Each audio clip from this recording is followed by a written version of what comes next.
I mean, I'm just a little worried that I'm going to spill my tea all over the place again. It's okay. We'll hold on to it. I feel like you did it once so that you'd be conscious of it so that you wouldn't do it again. Yeah. Does that make sense? Yeah. Like the universe had you spill before we were recording and all the equipment was out. Mm-hmm. I love a chai tea. So good. It's so good. It's my favorite tea. Yeah. That and like green tea.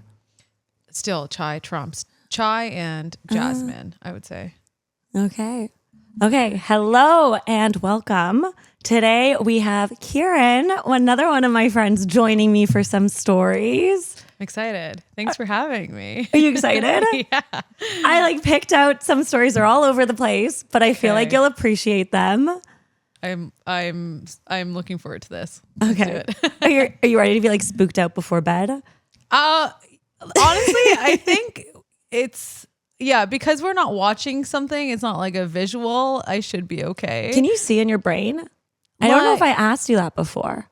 Like when I'm dreaming, you mean? Or am I when I'm picturing something, I'm walking down the street in my mind, can I picture something in my brain? Is that what you're saying? If I say picture, the test is if I say picture an apple, can you see an apple in your brain? Yes. You see it. What kind of apple do you see? A green one. I can see it. Is it a real apple or a cartoon apple? A real one. And I think it's because I ate a green apple today. But is it one floating in black, or is it are you seeing the apple that you ate today on a table? Are you recalling the last time you saw an apple? No, I think when I'm picturing anything in my mind, it's very real, very realistic. It's not cartoon. But is it do you go to a flashback of a visual of the apple on the table before you ate it? Or is it just... No, it's a whole apple, but actually you're right. It is floating. It's a floating apple, but there's a black background. Yeah. So it's it's as though you drew on a piece of paper, but it's a real apple with no background. You can parcel it out of the scene that you last saw it in. Yeah, kind of, I guess. Yeah. So yeah, I would picture exactly what you're asking me to picture. Okay. Yeah. I can't see anything. I see the back of my eyelids. and sometimes little flickers of light. And when I meditate, sometimes shadows. But that's a whole other thing. So I'm going to be visualizing what we're talking about. Okay, got it. All right. So we have some stories here. We can start with some creepy glitch stories, or I know you have some interest in psychics, so we can start with some psychic stories. Yeah, I'm getting into that. I am talking to more people about it, and so I feel it's I don't know, it's something that is intriguing at the moment. So let's do psychics. Yeah. Okay. Have you ever had an experience with a psychic or a palm? The other day I was at the gas station and I was filling up my windshield wiper fluid, and there was a homeless guy who was sitting outside on a lawn chair. Yeah. And he called over and he was like, hi. And I was like, hi. And he's like, do you like my jacket? I'm like, it's great. And he's like, drive safely. I have a feeling you're going to be in a car accident later. Oh my God. And I was like, damn it. What? Is that that's the same day? This is 2 days ago. Oh my God. No, this is just randomly. Dude, this happened 2 days when I was filling up gas. Why would you say that? Oh, even if you think it, just say drive safe. That's it. Not I think you're going to get into an accident. I was like, does this man know things that I don't know? Why would he? Was his jacket nice? It was okay. I mean, he was sitting outside and he was asking, but it was such an odd interaction because he called after me. I mean, I think he was homeless. He was homeless relative. Well, I don't want to be. If I don't want to be rude and make an assumption. It looked warm. Okay, that's okay. But it wasn't designer.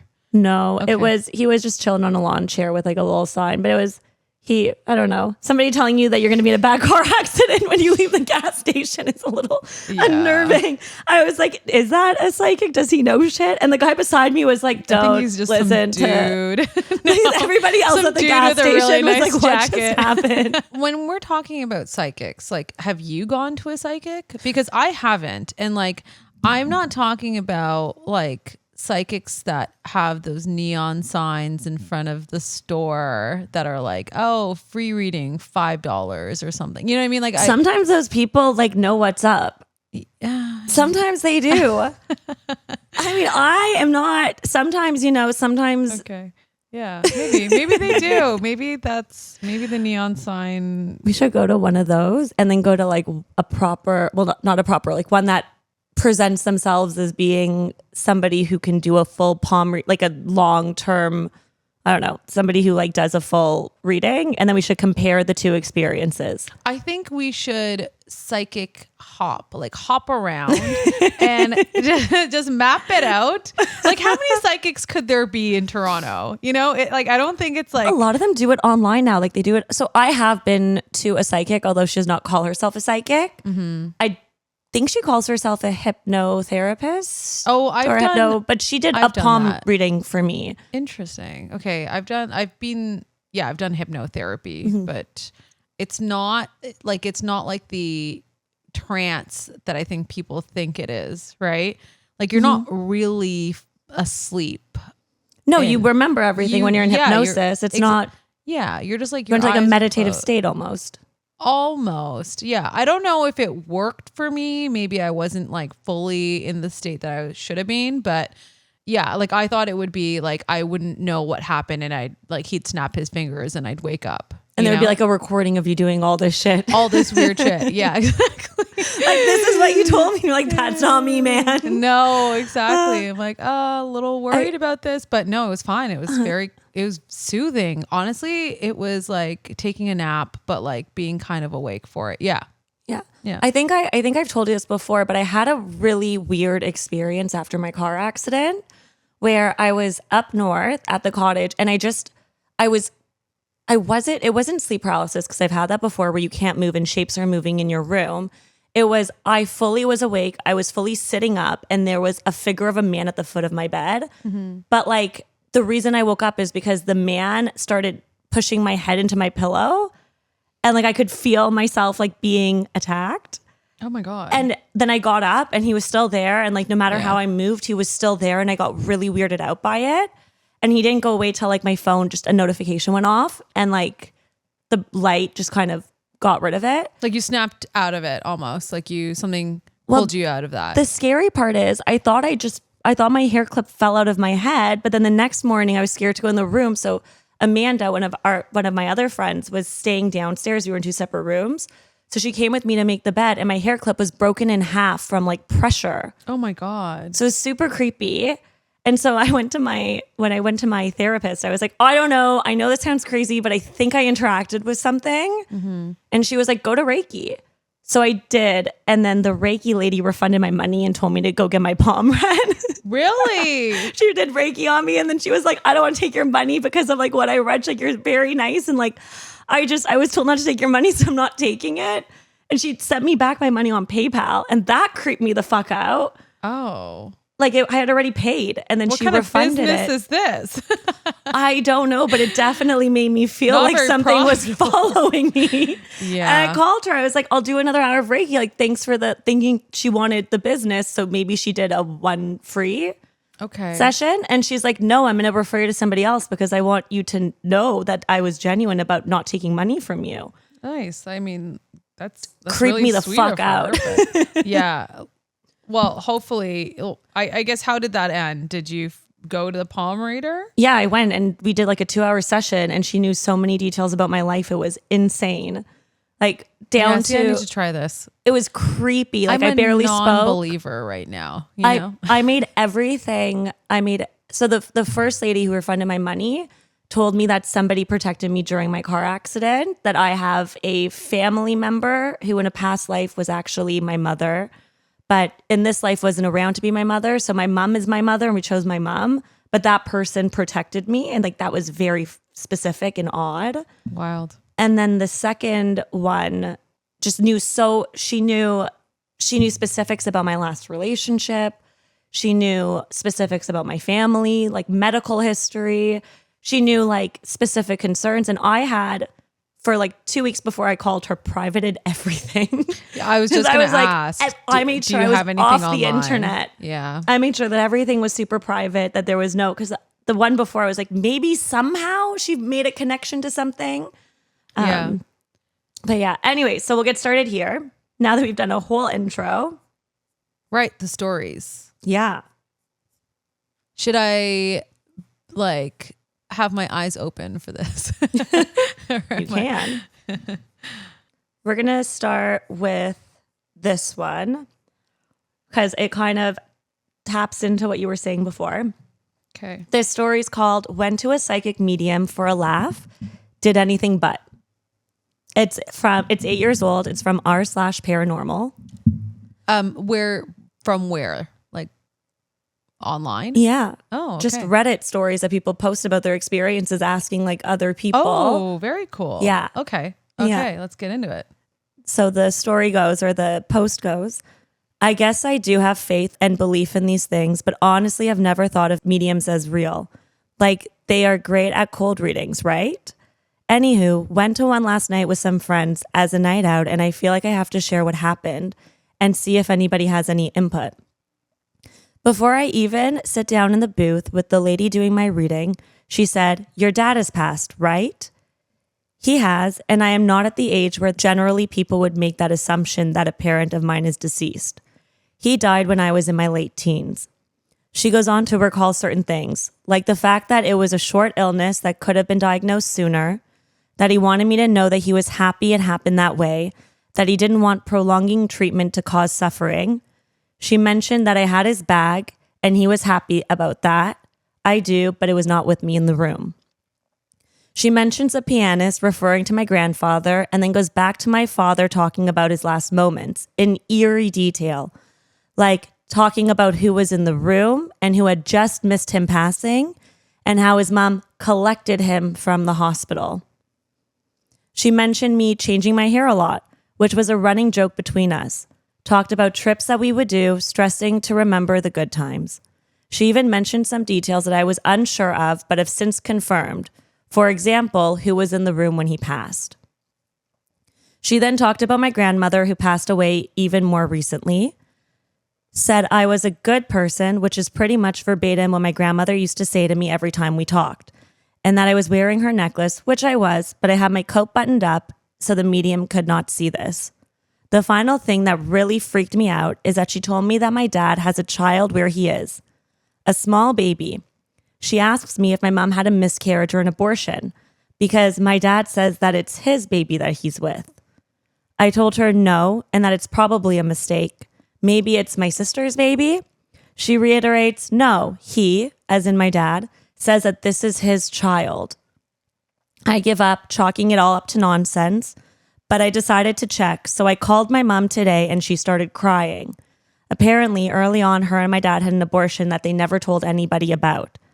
I still don't know what to think. I don't think you can read that much out of somebody. All I know is I'm very happy that I went.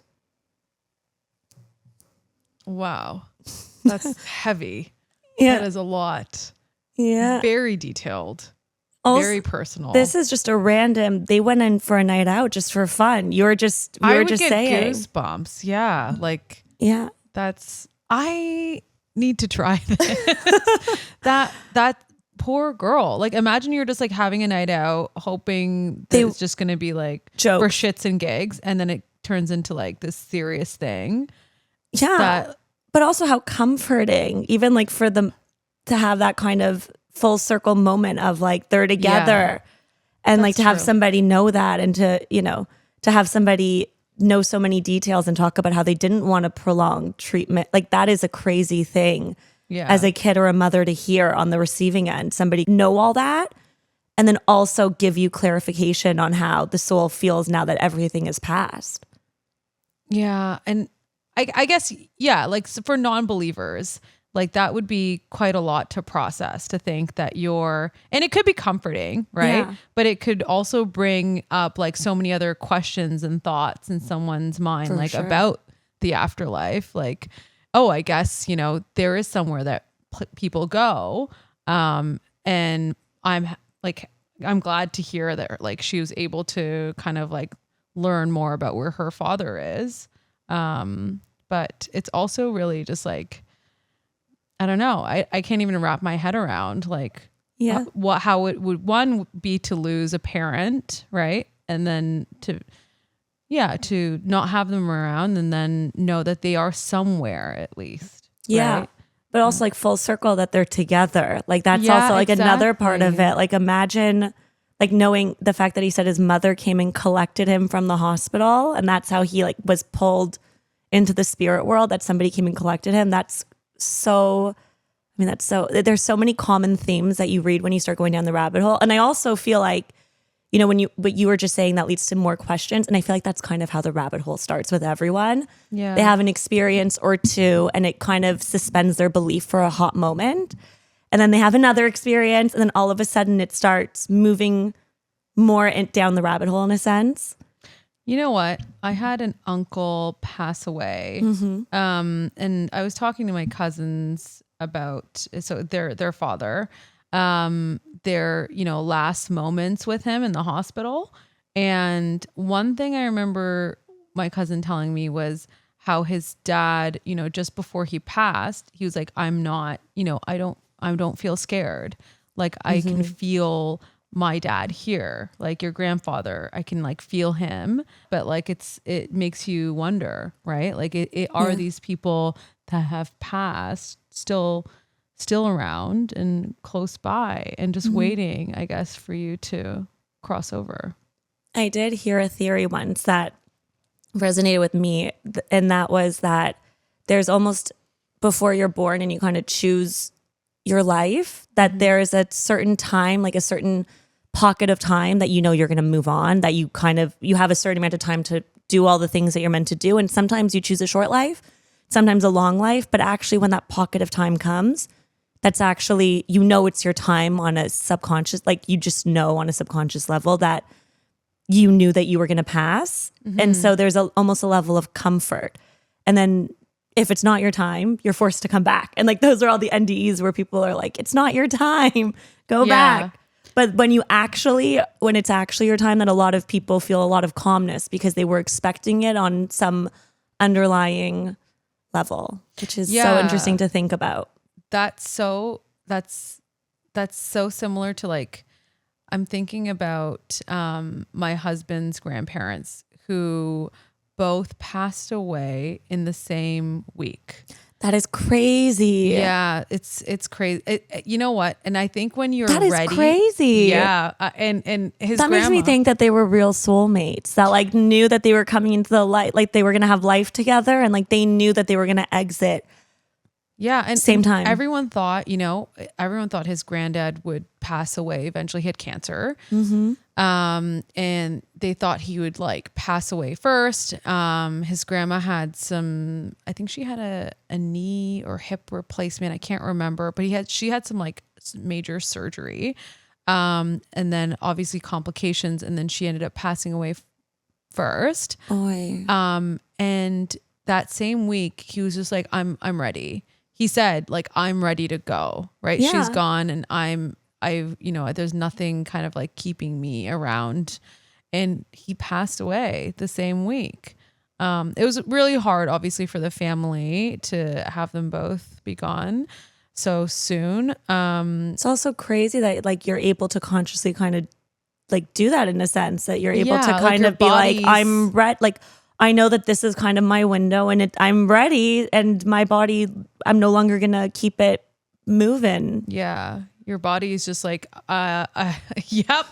If you say so, like, you know, if you say so, we're out of here. But like, it's wild. Like you're almost like, it's people who fight cancer, right, for years. Like they're really like battling for their lives, and like they do battle, and their like body is, and their mind, body, souls, everything is fighting to stay alive, right? But like I think similarly, when your mind, your body, your soul, it all aligns and you're ready to go. Yeah. Like if you internalize, like you're like, okay, this is it. I've had my time and I'm ready to cross over. I think that's unbelievable. You hear that. I mean, that reminds me of, though nobody should aim for love like The Notebook. I know it's a romance book that everyone loves in movie, but like that when, you know, she has Alzheimer's or whatever, and she passes and he passes naturally in bed with her the same. It happens. Spoiler alert, by the way. Yeah. I think a lot of people, if you haven't watched The Notebook, where have You're not watching it. Yeah. Where have you been? Like, go watch it immediately. But it happens. And yeah, I guess I didn't really realize How often? how often. Yeah, but when it hits closer to home, you're like, oh my gosh. Yeah. You know? Yeah. Okay, so we'll jump on something that's kind of relevant that touched on what we were just talking about. So there's a thread. What was something that your child told you that gave you chills? This is from r/past lives. So these are commenters who are saying random things that their kids have told them that have made them take pause because it's so odd for a kid to have said such a thing. So one commenter writes, "This happens when my youngest was 2.5. I had been making the beds and she was in the living room watching Sesame Street. When I walked into the room, she looked at me and said, 'Remember how much you cried when I died?' I was shocked, but managed to say that she was being silly and had never died. She just gave me a look and turned back to the TV. She doesn't know, but she had a baby brother that died 2 years prior to her birth, and I cried for months." Oh my God. Oh my gosh. I couldn't imagine. I just realized these are very sad. We're gonna jump around afterwards. Yeah, wait, so how old is this kid? 2? 2. Okay. 2.5. Watching Sesame Street Like, and are says, they- "Remember how much you cried when I died?" Yeah, like are they even forming sentence? I don't know a lot about babies, but They can't. It's so a lot of these stories, so we'll go through some of the other comments, but when people talk about these stories of their kids breaking character in a sense, almost like breaking the fifth wall, it's like they all of a sudden down, like they forget that they're a kid and they speak like an adult soul and they talk to you for a hot second and they go back to being a kid. It's like a break in the whatever the simulation is of the soul just speaking out to you and then going back. yeah, that poor woman, I couldn't imagine one having to go through that.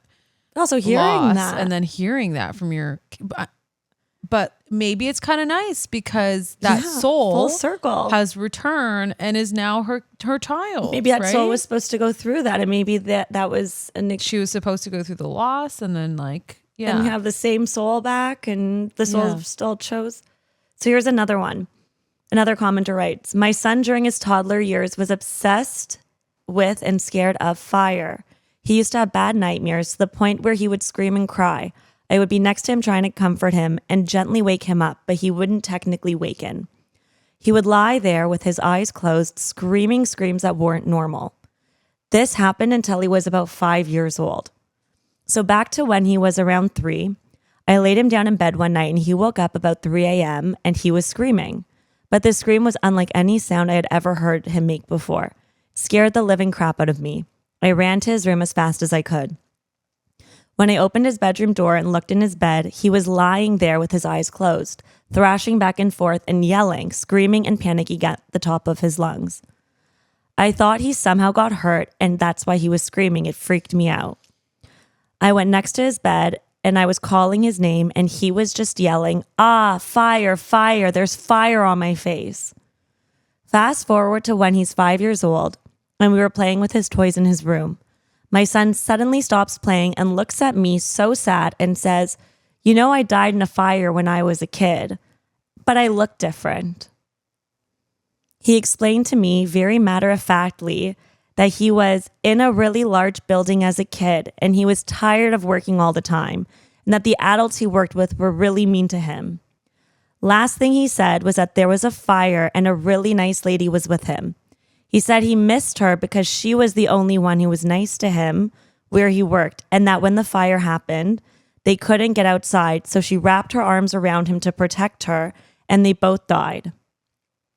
I literally felt so sad and sick when he told me that because all I thought about was his obsession with fire and the nightmare he had when he was 3. Similar to your story, he literally went back to playing.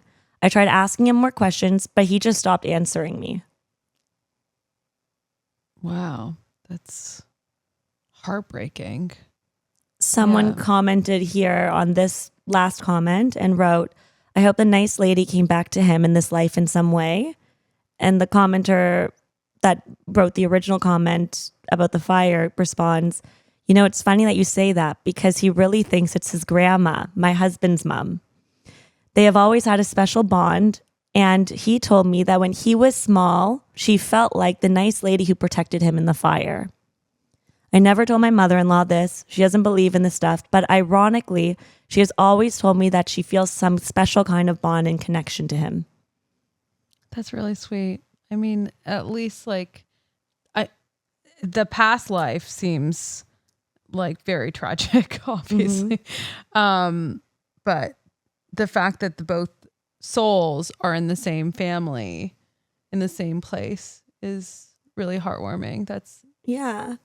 And that they like somehow recognize a natural connection and they've spoken about it. This kid and this specific grandmother, and this grandmother has mentioned we have some special bond, and the kid separately tells his mom, I think that feels like the lady who helped me. Yeah. Somebody else writes, another commenter writes, when my daughter was around 3 or 4, I was brushing her hair and she stopped and said, I used to brush your hair like this when I was your mummy. What? I'm sorry, excuse me.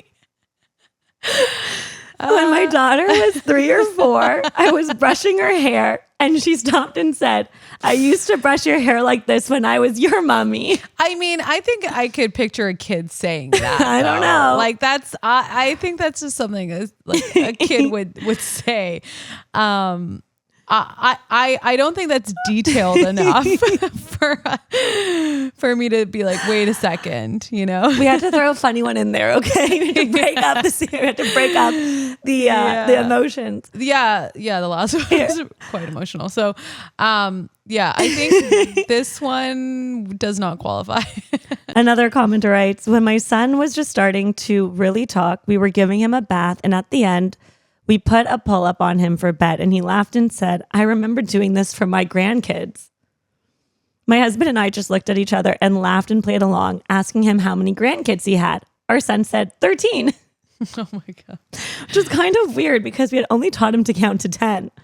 But not that weird because I know kids pick up on things at that age. So we just kind of dropped it. As he got older, he stopped bringing it up, but he held firm to the idea that he had 13 grandkids and would talk about changing their diapers and feeding them and doing things with them and whatnot. I mean, I still think that one's a stretch. I still think that one's a stretch. But we're going through these. We're going through them. Powering through. Like, are these comments and people are leaving? These are like mini ones. These are people commenting on crazy things that their kids said. Right. Okay. It's not from like like a thread off of the original story, because the original story asked and then gave her experience. Okay. So here's one. When my youngest was 4 and his brother was 8, we went out for a summer evening stroll in a nearby town. It was late and nobody was around except for us. We parked on a hill and walked down towards the railroad bridge. The closer we got to the bridge, the more upset the 4-year-old is getting. He starts screaming at me, we got to get out of here. Come on. It's bad. So bad. We got to go. Let's go. I'm like, what the fuck? This kid grabs my hand and his brother's hand and starts running up the hill. I don't know what his problem is, but clearly we need to go home. The next morning, I sit down to look at the news and I see that in the same town, 2 hours after we left to go home, a train derailed exactly where we were and killed 2 girls who were sitting on the edge of the bridge. After reading this, I walked into the kitchen where both boys were having breakfast. I tell them, remember how your brother was freaking out last night because something bad was coming? My 8-year-old says, yes. I told them that 2 hours after we left, a train derailed and that 2 people had died. My 8-year-old is gobsmacked. My 4-year-old looks at me cool as a cucumber and says, I told you so. Oh my God. Ever since then, we trust him whenever he gets a bad feeling in any place. I would. Yeah, that kid's got something. Yeah. That's incredible, but also really sad. Those other, like those. So sad. Yeah. Those 2, like, were they children or women? Said 2 girls. 2 girls. It's very sad. We're not going to focus on that part of the story. No, I know, but it's like, could he have stopped? Save yourself, I guess. But, and it's the 4-year-old as well that the younger one. Yeah. The kids, it's almost like they're not fully developed and yet they know so much more. You know? So here's another one that's a little creepy. This person writes, my niece is 4 now, but when she was 2, she woke up at 3 a.m. and sat in the kitchen because she couldn't sleep. She kept saying, let that girl in and she's knocking. Our kitchen has 2 big glass doors to the outside. She said that the girl was knocking and had black hair and was wearing a pretty white dress. She also said that the girl is very nice and comes to see her at night sometimes. Still scares me to this day. Oh my God. Lock your doors. Don't open that door. And finally, in this thread, one person writes that her child said, Satan showed me his kingdom at 3 years old, which was followed by decades of night terrors. Oh God. That is like, Imagine get your that kid an exorcism. Imagine, I'm sorry, I know it's bad that it's funny, but imagine a 3-year-old coming up to you and just saying, Satan showed me his kingdom. I would laugh, honestly. I'd be like, oh God. It's so sad that it's funny. I'm so sorry. What have I given birth to? Jeez. Okay, we'll bounce around to something maybe a little lighter. Yeah, these are Satan's kingdom. Okay, this one is titled My Glitch Story, and it's a good one. It's from Glitch in the Matrix, and it's 12 years old. This person writes, I just created a Reddit account after reading the giant glitches in the Matrix thread, and I felt like I had to share. A few years ago, in 2004, my friend really wanted to see a psychic on her birthday. She's a weirdo and has always been into that stuff. I sort of am too, but I never believed in the power of premonition like she did. Anyways, we get to the place, which is in downtown Seattle, and go in for an appointment. The psychic is a palmist, and so she sits my friend down and reads her palm. I'm sitting off to the side, listening kind of bemusedly, but not really engaged. After the reading was finished, we got up to leave, and the palmist suddenly says, Stop! She points to me and says there's something about my energy and she would like to read my palm. I declined and said we had somewhere to be, as I had plans to take my friend out for lunch with some other friends, and we didn't have time for a reading.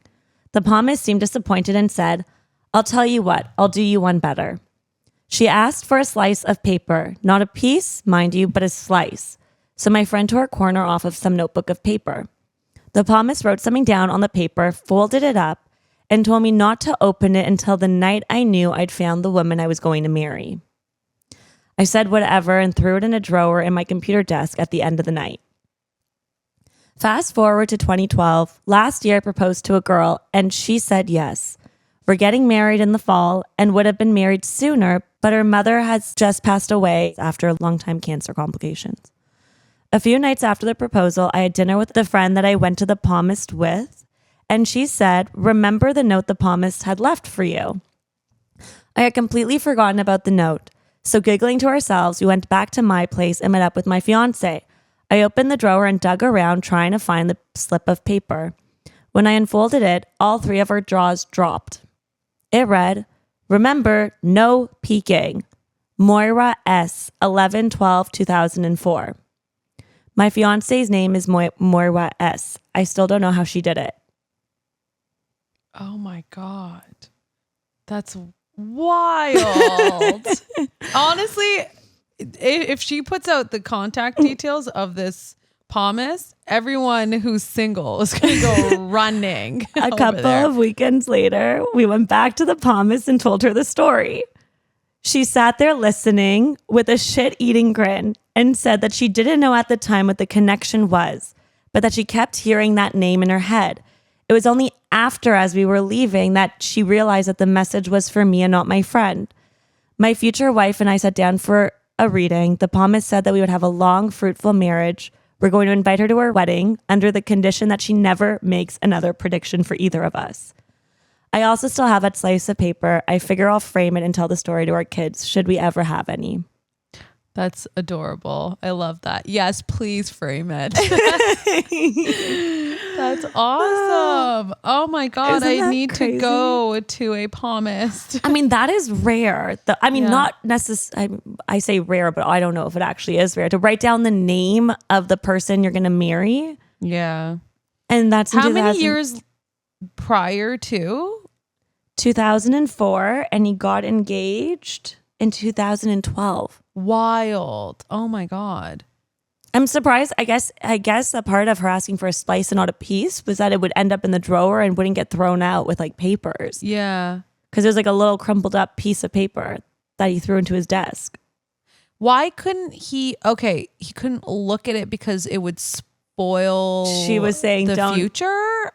I mean, technically he could have. I mean, I guess that she knew that he wouldn't to some extent. Or would he be like, oh, any more out there could be the one? I guess maybe he would have found her sooner if he looked. Yeah. But crazy that he didn't peek and he did find her on his own. Like he wasn't even tempted though. He was just like forgot about it. You know, he was like, oh, this paper is like in my drawer. I don't feel like care if about a psychic tells you not to do something, you don't fucking do it. The psychic is like, Yeah. don't open this. It's But like you test. Would you open it? I probably would. I'd be like, okay. Kieran, I know, the psychic but like, warns you. They're like, don't do this. It'll ruin your life. And you're like, you're the person who presses the button. She didn't say it was going to ruin his life. Do you press the red button you're not supposed to press if you're in a room No, and they say don't press I wouldn't do that. But I don't think she like gave him that warning. Yeah, she said no peeking on the letter before you opened it up. It like opened up once and said no peeking. No peeking, but like, come on, like no peeking. Imagine if he thought he found the girl he was going to marry and he opens it up and some other girl's name's in it and he's like, what the fuck? Is that one more convincing psychic story wise? Yes. And like, I really do want to do this like psychic hop, hop around and see like who's the best in the city. Cause I would love to have that kind of experience. Just like one, to share a story on Reddit, but also like just to be like, okay, like this is real, because I'm it's not that I'm saying that I don't believe any of these. Like I am it's just possible a little, they're all bullshit. Yeah. You're hoping though that they're not. And like, I'm just a little skeptical. Like, I'm like, okay, maybe like some of these people, did have these experiences. Or some of them could be a stretch. I don't know, but I'd love to experience it myself. I think Let's go. Yeah. Okay, so we're going to move away from the psychics for a hot second. Sure. This one is called I Saved My Own Life 25 Years Ago. It's from r/glitch in the Matrix, and it's 7 years old. I once had a weird dream where I was driving home and listening to some oldies. It was raining a bit and the wind was heavy. After a while, I saw a heavily damaged car on the left side of the road. The driver must have hit a tree. I stopped my car to call the ambulance and to look for the driver. The driver was a woman in her mid-20s. She had short, curly blonde hair. She was unconscious and there was some blood. She wasn't breathing, so I dragged her out of the car to give her first aid. After a while, I heard the sirens and the ambulance. I shortly looked in the direction where the ambulance was coming from and then back to the woman. The woman suddenly had her eyes wide open and there was a look of total terror on her face. The dream ended there. Some weeks ago, we were celebrating my 25th birthday. I got some awesome presents, but one present was very special to me. My uncle made a photo collage of my family. He mentioned he found the photos in an old box. I had already had some shots, so I decided to put the collage in the corner of the room with other presents. When I was about to leave the room, the collage fell over, so I turned back to put it right back up properly. While doing this, I glanced over at the photos. I had never seen old photos of my parents before, so I was curious. There was a wedding photo of my parents. I recognized my dad, who looked sharp in his suit. Next to him was a lady. She was gorgeous and pregnant. It looked like she had some wounds and/or scars on her arm and on her neck. Then it all kicked in. The woman in the photo was the woman I dragged out of the car and gave first aid to in my dream. My whole body trembled. I immediately asked my dad what had happened back then. He told me that my mom was in a bad car accident 25 years ago. When the ambulance and police arrived, she was lying on the street and a man was running away from her body. The doctor later told my dad that if my mother didn't get first aid in the situation, she may have lost her unborn child due to lack of oxygen. I was trembling at that moment and couldn't get a single word out. After some time, I went back to my party guests, but I didn't feel like celebrating anymore. It was so fucking weird. That's spooky. So he like went back in time and saved himself and his mother. Well, maybe reincarnation. Maybe he saved. Because is he the unborn child? So she is the. I think it's she. Is it she or he? I'm not entirely sure if it's a he or a she. But so they saved themselves. So they have a dream of them doing this rescue of a woman in a car on the side of the road, it turns out that her mom was in the exact same accident and a man disappeared who gave her CPR, but then wasn't there. Okay. Yeah. I mean, that's spooky. I see what you mean now. And the man disappeared. They saw him over the body and then he like left all of a sudden. Yeah. And he gave her CPR and then wasn't there. Oh my gosh. Like, that's, so I don't even know how to. Commenters have some theories. Mm-hmm. One commenter writes, I read an article recently about how memories may be able to be passed on genetically. So you could potentially have your mother's memories, but only memories from before you were born. It kind of fits though with what happens if your mom was always thinking about the rescuer's point of view when she was pregnant with you. So you're like, okay, you're passing on a memory. So yeah, memories can be passed down from a parent to a kid. So rather than this being what you refer to as a glitch in the matrix, you think it's like potentially a memory being passed down to the child. I have no fucking idea. That's just people trying to rationalize in the comments. Yeah, no. I have no idea. Is it possible? I mean, I feel like it could be possible. I mean, I think that they did studies on intergenerational trauma and there is something to be said for people who remember or like have like an instinct of trauma from past things that their families have gone through that actually is a trauma response. Yeah. Even though they didn't experience it firsthand. But it's also from the rescuer's point of view, which is sort of odd if she was seeing her mom's memory, because then wouldn't it be from her mom's point of view? Yeah, that's a good point. Unless the mom was visualizing the savior's point of view, but now you're kind of zigzagging, trying to bend a theory to fit. And that dream that they had was the night before their birthday. No, I think it was a little bit before. Another commenter writes, it sounds like maybe you're one of those people who has memories of a past life. Is it maybe possible that the man who saved your mother passed away shortly after and was reincarnated as you? His connection to your mother by proxy could have also caused it. Or the man had just recently passed away and sent that dream to you as a spirit. Very strange. Mm-hmm. That's Crazy. a good one. That's a good one. So are you ready for another one? Sure, let's do it. I mean, we're on a roll. We're going for it. Okay, so this one's called I Chased Myself. Okay. 6 years old, glitch in the matrix. About 6 years ago, when I was 14 years old, I was walking through the small trails throughout my parents' property that we had lived on at the time. This was a regular thing I used to do because I had just moved into the area and there was tons of old-fashioned farm equipment and old shacks in the woods of the property. My parents were pretty wealthy, and they had purchased well over 100 acres of land, and there were streams that ran through the land that they owned. It was sometime in the afternoon that I was walking on a narrow path, and I noticed a golden retriever run out into the path in front of me, out of a bush. I was curious, and considering I didn't have a dog, and there were not any neighbors within a 5-mile radius of the property, the dog looked at me and began to bark. The dog was stopped in its tracks, looking at me with a very agitated look. A few moments later, a man, around 19 or 20 years old, comes out running out of the bush and stops in his tracks, looks really confused to see me, and yells, "Hey, what are you doing here?" The man starts chasing me, and I instantly sprint as fast as I can back to my house and did not have any intent on looking back. I then heard the man yelling, "Hey, wait," and noticed the voice sounded scarily familiar. Eventually, when I was halfway through the wooden thicket, I couldn't hear the man's voice anymore, and he didn't seem to be following me. However, that didn't stop me from running back to my house as quickly as I could. I told my parents what happened, and my stepfather actually went and retrieved the rifle from his gun safe and proceeded to go and look for this guy for an hour or so before basically finding no evidence of this ever happening. I actually got grounded for this because they thought I was lying, and my parents are very Christian and assumed that it was another tall tale from a rebellious kid. Okay, now that you've made it through the background, this is the part of the story where it all starts to get absolutely fucking weird. Around 5 weeks ago, I visited my parents' house with my girlfriend and her golden retriever, Bentley. The first few hours of the visit went just fine. I talked with family and had some drinks and enjoyed being home for a change instead of working my daily 9 to 5 shifts. It was nice.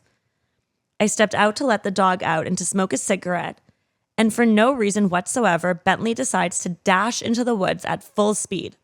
As fast as I could, I ran after him into the thick woods and eventually actually lost track of him.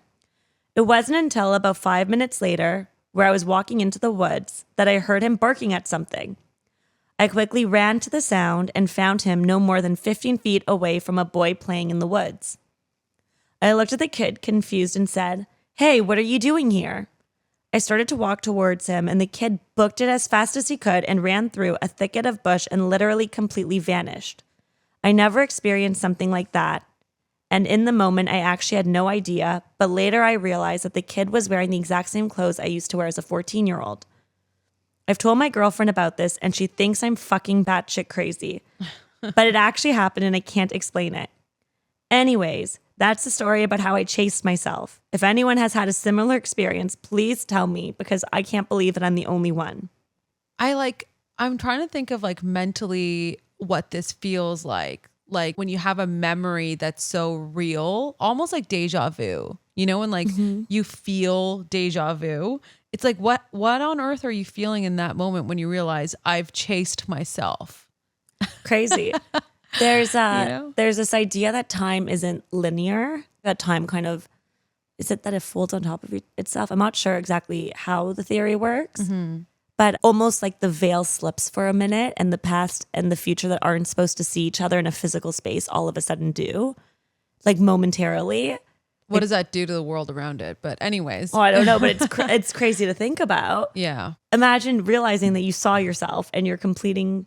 There's another story I told in the other episode about something similar, but you just completed a memory that you've had as a kid, as an adult. Yeah. And like sometimes you forget things too. So I wonder, because it had been years later, right? Yeah. I think what's interesting about this story is that it's 5 miles of land. There's no neighbors. Yeah. So he's specifically describing like, how could it have been anybody else? How could they not have noticed the person? So I think that was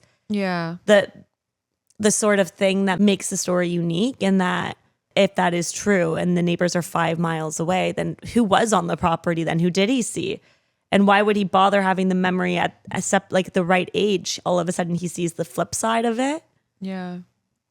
Somebody writes underneath. So there's one commenter that writes, I had something similar happen to me a few years ago. It was a really mundane glitch, but it's had me thinking quite a bit. As a 12-year-old, I woke up one night and heard something like a flute playing random notes floating down our hallway towards my bedroom. It was accompanied by a light blue glow. I was scared as shit and hid under the covers until I fell asleep again. Wrote it off as some weird dream. 8 years later, I'm walking in my room playing random notes with a synth app that I had just gotten on my brand new iPhone 4. In my left hand, I was fidgeting with a blue LED thingy I bought off some Chinese website. Halfway to my room, I recognized the sound of the notes, and I stopped dead in my tracks. That was just too fucking weird for me. You got to explain these to me, because as a kid, he's like all of a sudden in his bed and he hears a flute in the hallway and a blue light, and he freaks out, thinks somebody's like coming to his room. And then next morning, he's like, okay, I guess that was a nightmare. Years later, he's playing with an app and realizes, walking towards his room, that it is the sound he heard as a kid of the flute starts popping up. Yeah. And he's playing with a blue light he ordered off a website. And he realizes that he was the person in the memory walking towards his room. Again. Like, I don't believe it. I don't know if I believe, like, there are stories that I'm like, okay, the detail in it makes me wonder. This one, not so much. I don't know. It's like, is it just, again, like deja vu? You know, you're like, I've been here. This moment has happened. But it is odd that he happened to buy a blue LED thingy off some Chinese website that he was playing with in his hand at the same time as his new iPhone 4 that didn't exist 8 years prior. No. That's playing music. He's playing with an app that I don't think 12-year-old him 8 years prior would have even contemplated walking around with an app on your phone that could play music. No, but like, this one to me seems like a bit of a stretch. Like if he had seen the phone, maybe I would have been like, wow. Exactly. if you saw like a brick that lit up and he's like, what is that future thing? Yeah, like, and then it happens to be the Apple iPhone. I think he then would have like sketched out when he saw the release of the iPhone and been like, I dreamt of that. Yeah, exactly. Like I could have created this myself and be a billionaire. Do you think it's possible there are some people who do see things that are futuristic because a part of it slips up, or they think they dreamt it, that they kind of access it, and then they're like, and then it comes to fruition because they dream it, and then you dream it and then it becomes a reality, but maybe you dream it because it is in the future and then you make it happen. Like that would have been more impressive. You know, that's exactly what I'm trying to say, is if he said seen the phone. You know, yeah, I mean, good story, but well, all in all, this is what I take from tonight. We're going psychic hopping. Absolutely. We're going to schedule a day to do that. Yeah, we got to map it out. 100%. So that we're gonna multiples. I feel multiple psychics. So it's interesting because we were at a cottage recently and I read your tarot cards. Yeah. And up until then you were like, nope, I don't believe in this shit. And then afterwards you pulled me aside and you were like, maybe I do believe in this shit. I'm not sure. So I can be converted. I can be, turned or whatever. Like I'm very open-minded, I would say, about it all. Like I don't believe Have you ever had until any specific experiences that kind of made you believe in something, or nothing specific? Nothing specific. I don't know if I would react well to it though, right? Like I think I would get a little spooked. I would get a little spooked and be like, okay, rationally, let's think about this. And, what was I just experiencing? Or like I would try to rationalize it. And it's like, there's some things you just can't, right? Yeah. And then I would probably need to go talk to someone. I'd be like, I would go to the Reddit threads myself. I would. And I feel like you go to them and be like, I need a therapist. Yeah. Like somebody explain this to me, please. Yeah. I feel like you are the kind of person who, there are stories about people who sometimes stumble into something that, like a town that's super creepy, and then they stumble out of it, or they kind of fall into, it's like thought that maybe they stumble into a dimension that they're not supposed to be in, or some parallel universe that they're not used to. And like, I feel like you would, if you stumbled into one of those, I don't know what your brain would do. Yeah. I feel like if you stumbled into a town that like seemed like it was dated, would you just like turn around and run back? Me and Kelsey were talking about this during her episode, and she's like, I think I would stay. Really? Kelsey was saying, she's like, I think I would be curious. And like, as long as I didn't have like a sinking feeling in my stomach, that was like, I need to get out of here, I'm stuck. She's like, as long as I didn't have that in the back of my head, she's like, I would go around. She's like, I would ask questions as long as nobody was threatening.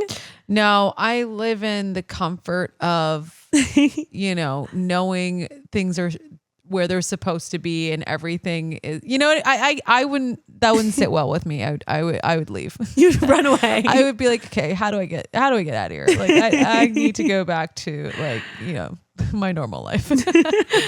Yeah. No, not like that your curious. life. Yeah. Not no that escapism. Curious. Yeah. No escapism for me, but these stories have been great. I mean, yeah, like they're a little like spooky, I guess. Right. Like it makes you really wonder and think about things that, reality in general, and like, yeah, like, whether we live in a simulation.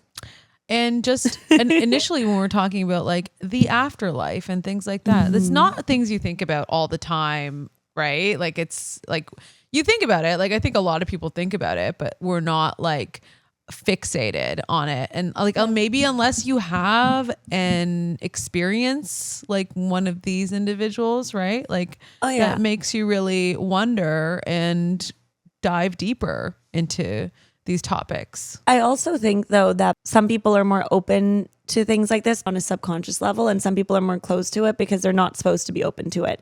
So I'm sure that there are experiences that everyone has, but some people just don't pick up on it because they're not supposed to. Yeah. Like I'm sure that there are many kids that say many crazy things to their parents that are chalked off as nothing, and other parents who are like, I'm going to write that down.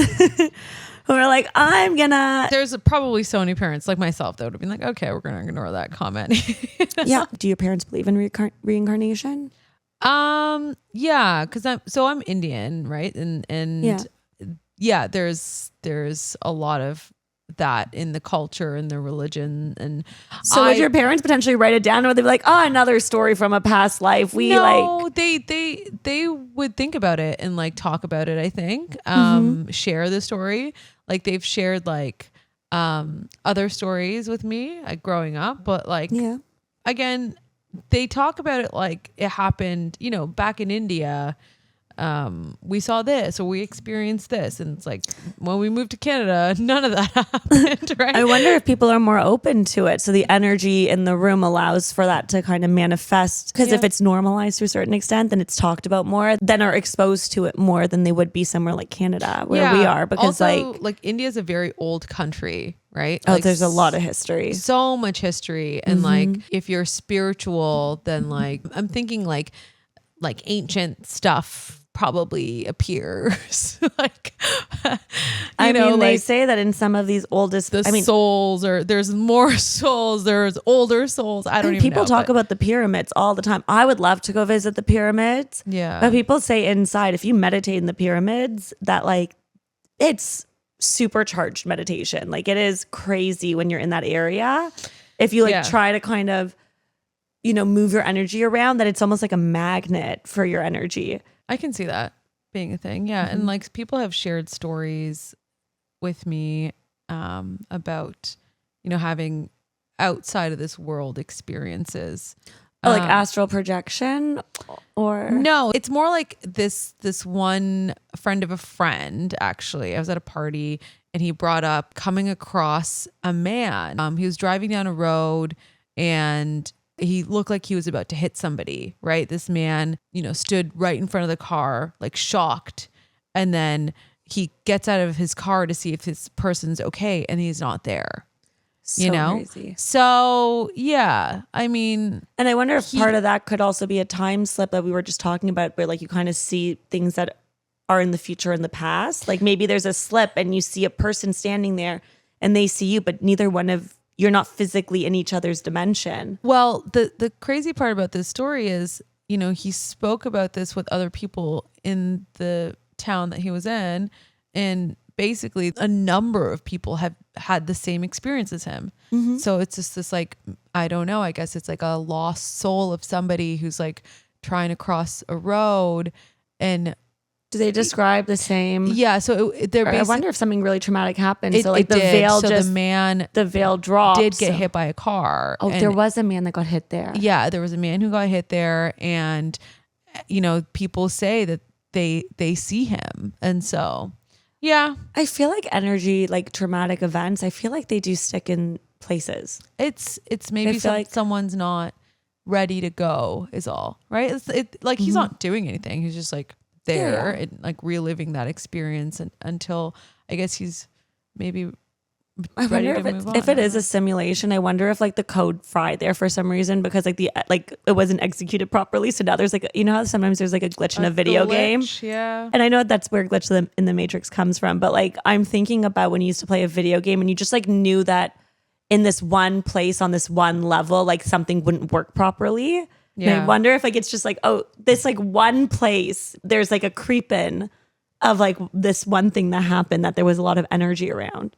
It's such a crazy thing to repeat and have other people be like, oh yeah, like Bob told me that last week over dinner, he had the same experience. Imagine you're telling somebody and they're like, oh my God, yeah, no, we totally know that. Yeah. Imagine how crazy that feeling must be. And then you're like, no offense to this person, but I was like, I didn't know him. Like I said, it was a friend of a friend, but I was like questioning at the time, and I was like, okay, interesting. So like, you see things that aren't there? Yeah, like I was like, but I don't really know you. Like, you know, like how real is this? But like honestly, it happens, and people have these experiences. And you know what? And that's the thing. It's like being open-minded. It's like, yeah, if people are saying that they're experiencing these things, writing about them, talking about them, and other people have, you know, similar experiences as well, and they share their stories. Like, I think that is enough to really wonder. Well, it's like a part of it is, do so many people have the same hallucination?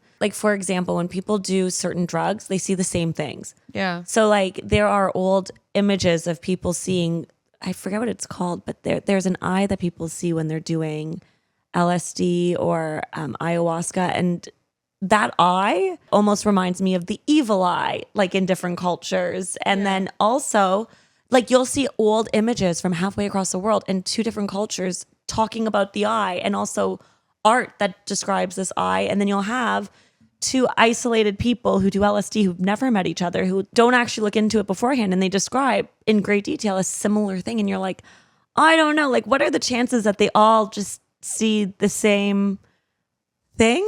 Like what are the chances that people just have this common thread, or when they access this thing but it means nothing and it's not real and it's just a coincidence, versus it being something more? And I think that is crazy to think about.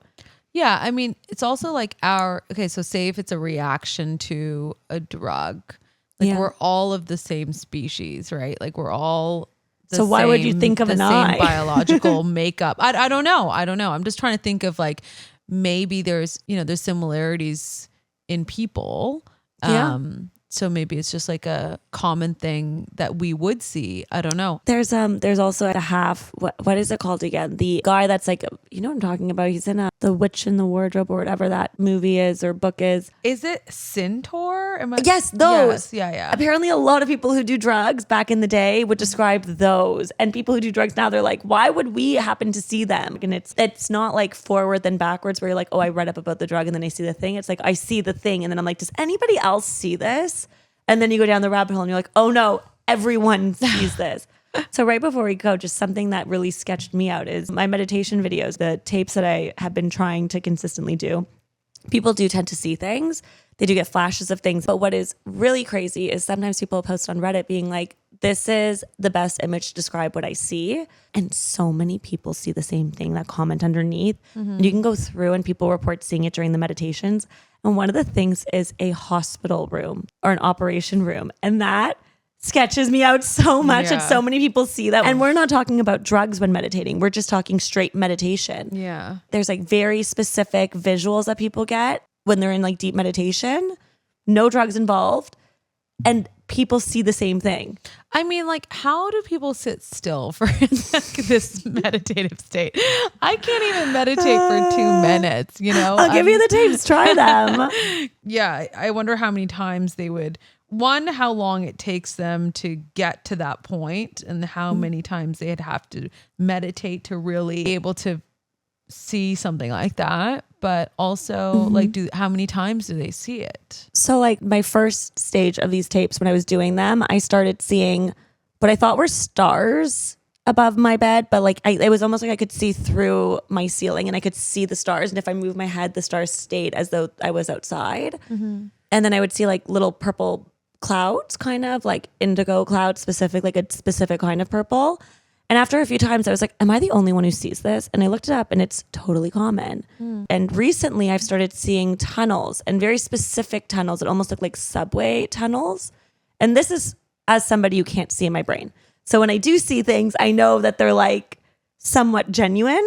And then I looked that up and yeah, totally common. People have visuals, they show it. I'm like, yeah, it's exactly what I fucking see. And it's crazy that like the farther you go down the rabbit hole and the more that you do, you kind of get it first. And if you start looking into it, it's like a part of the progression. Do you almost like become more curious? Oh, yeah, for sure. Okay. How do you think this started? Yeah, I was going to say, like, I don't know. I've never wanted to really meditate before. I still don't think I'm going to, but you know. It doesn't, when you do it like properly and like you start to learn how to do it, you just feel like you're floating. That's the best way I can describe it. Your body's asleep and you just feel like you're suspended in nothing and you kind of feel like you're floating in the stars. Yeah. When I was growing up, I went to the Sikh Punjabi day camp and, you know, we learned about the religion, the language and things like that. But one of the things that one of the teachers brought up was meditation and how I guess, I obviously this was so long ago and I'm so disconnected now, but maybe he was in prayer or he was meditating. Anyways, the teacher was telling us how he was with like a colleague who was either maybe praying or meditating or both or whatever.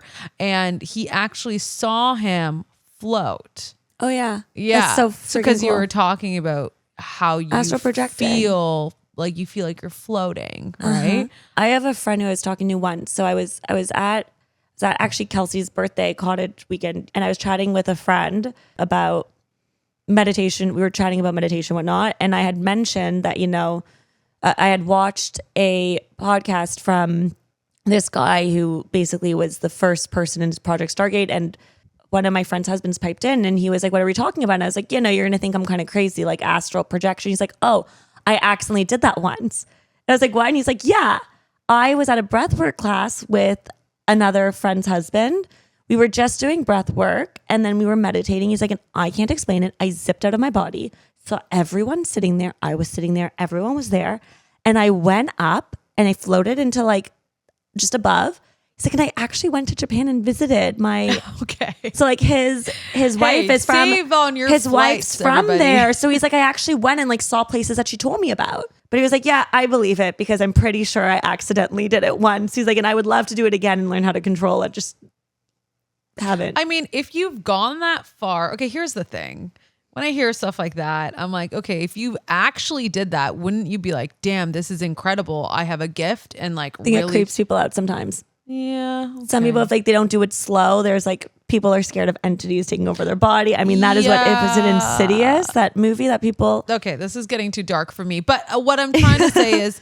Some people are like, "I don't want to fucking do it." Whereas I'm like, but let if me he had do a it. pleasant experience and it sounded like he like welcomed it, like he was like, "Okay, let's go to Japan." Like I don't know. I don't know how I feel. It's somebody who would not be dishonest about it. Somebody who I very much so trust would only be honest about it. It's Yeah. like it's a good friend's husband. Okay. Who they're not. Also, like there was no reason to disclose it, but it was super interesting because our other friend who like didn't believe it or was sitting there like, "Really, that happened? Like, I'm going to start looking into this because that is so interesting." And he was like, "I'm in disbelief of how much people talk about being able to leave their physical bodies. He's like, I've gone down the rabbit hole and I am creeped the fuck out that people can do this." I mean, but he. So our other friend who wasn't, friend. Okay, our other friend who was a part of the conversation, but not the one who astral projected, who was like, "There's no way that that's a real thing." Yeah, I don't know. I'm open-minded. I don't know if I like. It's like you got to see it to believe it, almost. Like I'm gonna give Kevin the tapes. I'm gonna make him do it and then tell you what his experience is. No, your husband is gonna do it. Listen, I'm all for being relaxed and I think everyone should meditate and like really kind of slow down. And even if you don't experience all these things, oh yeah, for sure. You can. It seems like a healthy thing to do, to just like slow down, take a moment, breathe, and like disconnect, right? For sure. Which is, I guess, the reason I would want to try it. But I mean, astral projecting, I don't know about that, but I feel like there are things that we used to do where we used to basically meditate without meditating, but now with social media and podcasts and audiobooks and phone calls, it's a lot. That time is taken. Distraction, yeah. But like we used to drive in silence, or maybe with some music, the same record playing, and like in a sense, or the same music playing, and in a sense, you kind of check out. Like you're not really in your head. You kind of go out of your body in a sense, or like you used to get ready for work. Even though it wasn't actual meditation, these things that we used to do that would kind of put us into it in between where we were by ourselves in a sense and like moving inwards. I feel like maybe we've lost that even, or we've lost a lot of that. Now people listen to podcasts when they're falling asleep, and I'm guilty of this. Or when I'm cooking, instead of just cooking and thinking or not thinking and just having my brain silent, I have a audiobook on, or I'm listening to a YouTube video. When I'm cleaning up, like if I'm, doing my laundry, like I put TV on in the background. But like I feel like even at night we're putting like white noise on, Yeah, like we're never fully like in silence. Yeah, it's good. I think the takeaway from this will be open-minded and try new things. Yeah. Anyways, we'll wrap it up here because it is way past your bedtime. We hung out. We ended up pushing this back a little bit, and I know you still have to get home. But thank you for coming. And I hope you enjoyed. This was fun. I'm glad we got to do this. Yeah, me too. Really interesting stuff. And I'm glad we got to have dinner and watch, what was it called? The Great American Baking Show? I can't remember, but it was not that great of a baking show. You have notes for them? Yeah. I still can't get over that the host is the guy from American Pie and he was judging pies. Yeah. I mean, I think he's a great fit. I'm still convinced that like no one actually realized that. Is there a promo of him being like, I know my pies? I hope so. I missed the initial intro. If no one did that, watch it. That would be so silly because I can't imagine that anybody in advertising missed the opportunity to have him like viral on TikTok before it got banned, just being like, I know my pies. Yeah. Just ask every millennial who watched American Pie. Yeah, those are great movies. All right. Well, thank you. And we'll wrap up here. Thanks for having me. Love you.